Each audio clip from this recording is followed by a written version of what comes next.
नमस्ते मित्रांनो, king of stories या चॅनलवरती आपले स्वागत. वादळात सापडलेल्या आपल्या पाखराला मायेची ऊब देणं आपलं कर्तव्य आहे हे कळलं होतं आणि तूर्त ती दुखावणार नाही असं त्यांनी वागायचं ठरवून टाकलं होतं. काही काळासाठी तरी अशोकच्या कानावर बातमी गेली होती.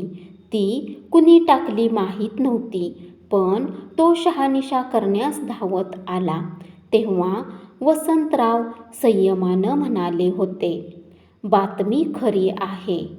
आदिती कायमची इथं राहायला आली आहे. तिला जबरदस्ती करून परत पाठवणं योग्य नाही. ती फार दुखावली गेली. आपण तिला आश्रय दिला नाही तर जीवाचं बरं वाईट करून घ्यायला मागं पुढं पाहणार नाही. तेव्हा सर्व सबुरीने घेणंच शहाणपणाचं आहे. यावर अशोक कधी नव्हे तो सल्ला न देता गेला होता. त्याचंही त्यांना आश्चर्य वाटलं होतं. त्यांनी एक कयास बांधला की अशोकनं कबूल केलं नाही तरी त्याच्या कानावरही अनिकेतचं बेताल वागणं आलं असावं. अनिकेत त्याचा पूर्वीचा मित्र होता. सुमनला जेव्हा आदिती परत जाण्याचे चिन्ह दिसेना तेव्हा तिच्यावर पाळत ठेवली.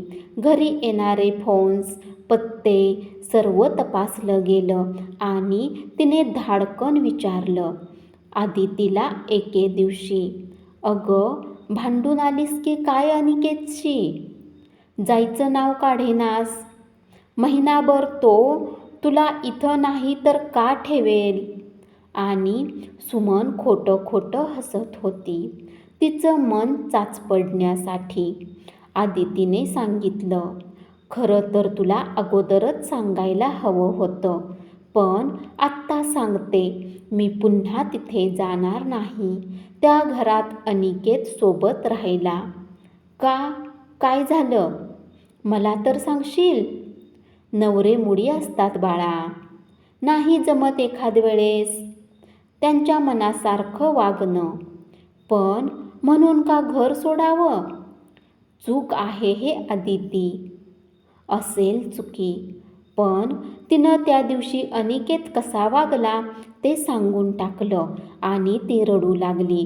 बांध फुटून पाणी इतरस्त वाहत सुटावं तशी.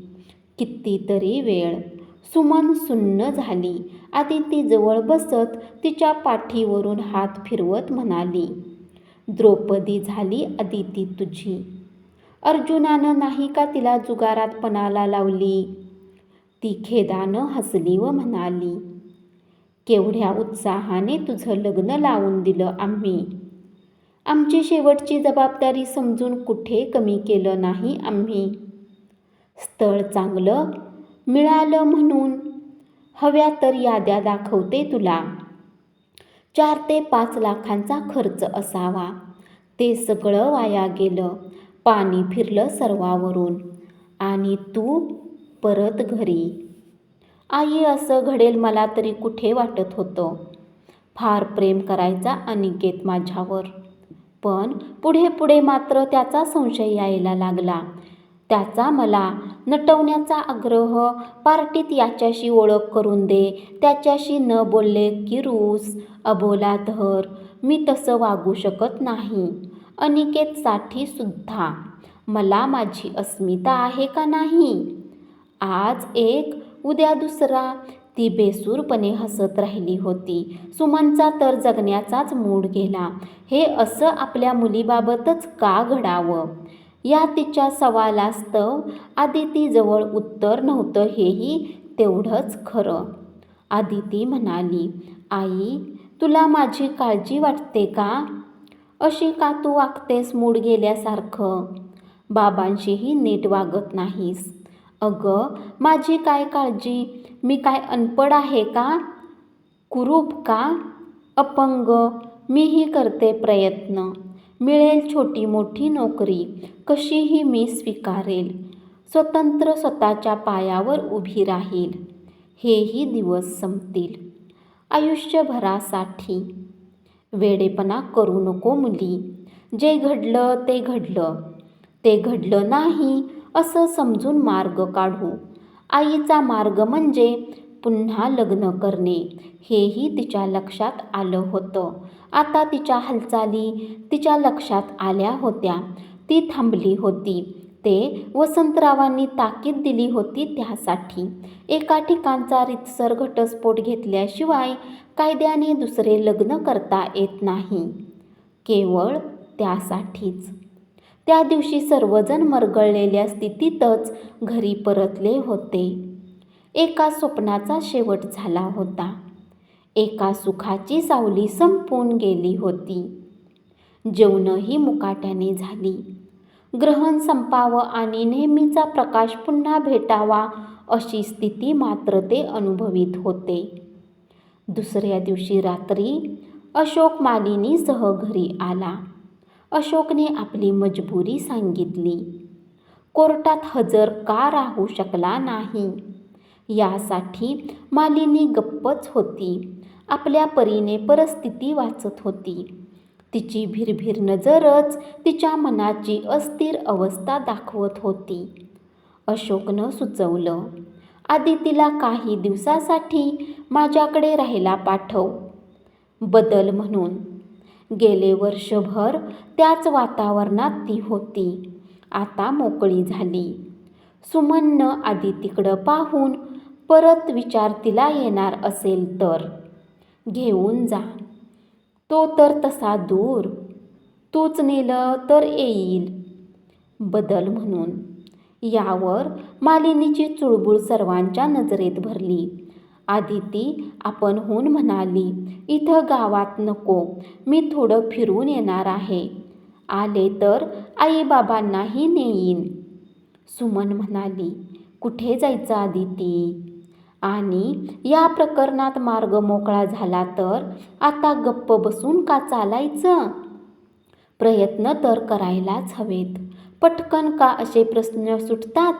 यावर अशोकला मागं टाकत मालिनी म्हणाली, आई म्हणतात ते बरोबर आहे. स्थळ इथेच येणार. त्या इथं नकोत. आणि आपल्याकडे नेऊन त्या दिवसभर एकट्या घरी. तुम्ही किंवा मी आता किती रजा घेणार आहोत? मुलं शाळेला जाणार. या घरी एकट्याच. तेव्हा आदिती हसून म्हणाली, अरे वहिनी म्हणते ते बरोबर आहे. आता हातपाय हलवायचे तर मी इथेच हवी. काय? अशोक थोडा नाराज होऊनच परतला. पण मालिनी खुश होती. तिला आदितीची ब्यादच नको होती. अशोकनं फोन केल्यामुळे अरुणला सर्व इत्थंभूत माहिती कळली होती. त्याने त्याच आठवड्यात फोन केला होता. फोन सुमननं घेतला. आदिती तिथेच होती, हात जोडून उभी. आता उपदेश ऐकण्याची तयारी ठेवून थोडीशी इच्छा नसताना तोच वळून सुमन म्हणाली, घे फोन. अरुणला बोलायचं आहे तुझ्याशी. अशोकचा फोन गेला होता म्हणे त्याला. त्याने सर्व सांगत होता. स्वतःचा सख्खा भाऊ असला तरी फोन घ्यावा का नाही, त्याच्याशी काय बोलावं, कसल्या विषयावर या विचारात आदिती होती. आता काही दिवस या गोष्टींना तोंड देण्यात घालवणं भाग आहे असंही तिला वाटून गेलं. आदितीनं हॅलो म्हटलं. काहीतरी बोलणं भाग होतं. त्यानं आपणहून तिच्याशी बोलण्याची इच्छा दर्शवलेली होतीच. आत वळून जाता जाता सुमन आदितीला ऐकायला जाईल असं पुटपुटली. सगळं छान असतं तर एव्हा बाळंतपणाला इथं आली असती हक्काने. घडलंच ते विचित्र. कायमची परत येईल असं स्वप्नात सुद्धा वाटलं नव्हतं. 2 वर्षे मुलीची वाया गेली होती. हाती नाही काही. तिकडून अरुण काय बोलत होता आदितीच्या डोक्यातच शिरत नव्हतं. त्याच्याऐवजी सुमनचंच बोलणं तिचं दुबळं मन शोषून घेत होतं. त्याचाच विचार करीत होतं आणि घायाळ होत होतं. एका हतबल क्षणी भविष्याच्या भीतीने तिचं सर्वांग थरथरत राहिलं. आपण इतक्या का दुबळ्या झालोत हे तिला कळून येईना. आपल्यातच धैर्यच नव्हतं तर आपण तिथून का निघून आलो? आपल्या बळावर, कसल्या शक्तीच्या आधारे? त्या आपण त्याच आहोत का? का मग आपण डगमगतोय? का तिथली सुख स्वीकारत पिचत राहिलो नाहीत? असेही तिला वाटून गेलं. तिचं आता विचार करणं सुरू होतं. तिने लगेच हातातून घामानं निसटून जाणारा रिसिव्हर धरत बळ एकवटून तोंड छिद्रावर ठेवत म्हटलं, हॅलो. काय झालं आदिती? बोलत का नव्हतीस? अरुणनं घाबरून विचारलं. त्याचा आवाज तिला काळजीचा वाटला. स्वतःला सावरत आदिती म्हणाली, अरे आई काहीतरी म्हणत होती.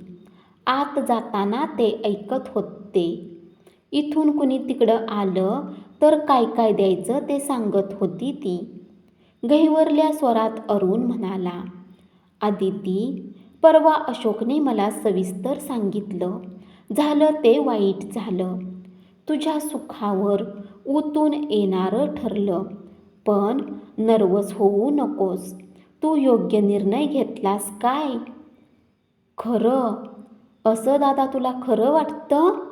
तिने धास्तावून विचारलं. तिचा तिच्यावरही विश्वास बसत नव्हता.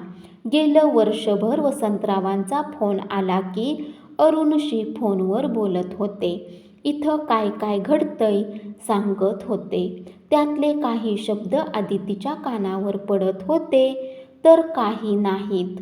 आदितीही त्याविषयी बेफिकीर होती. अखेर ज्याचं त्याचं आयुष्य हे त्याच्या विधिलिखितांनुसार प्रत्येकाला जगावं लागतं याच निर्णयाला ती आली होती.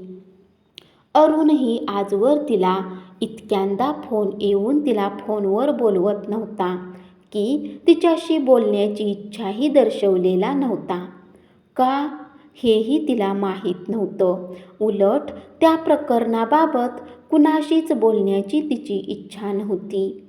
एखाद्या गोष्टीचा नॉशिया यावा तसं तिचं झालं होतं. कुणी त्यावर न बोललेलं तिला आवडत होतं. पण तिच्या ठरण्यानं न ठरण्याचा व तिच्या वाटण्याचा न वाटण्याचा प्रश्न होताच कुठं. कुणीतरी भेटत होतं, कुणीतरी घरी चालून येत होतं आणि नको त्या विषयावर चर्चा होत होती. जखम भरली जात नव्हती. तिचं वाहनं थांबतच नव्हतं. या सर्वांनी ती उबगून गेली होती.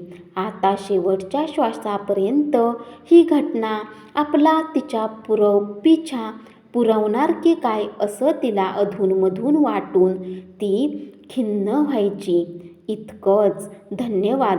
कथा आवडल्यास कमेंट्समध्ये जरूर कळवा आणि अशाच नवीन नवीन कथा किंग ऑफ स्टोरीज या चॅनलवर रोज ऐकत रहा.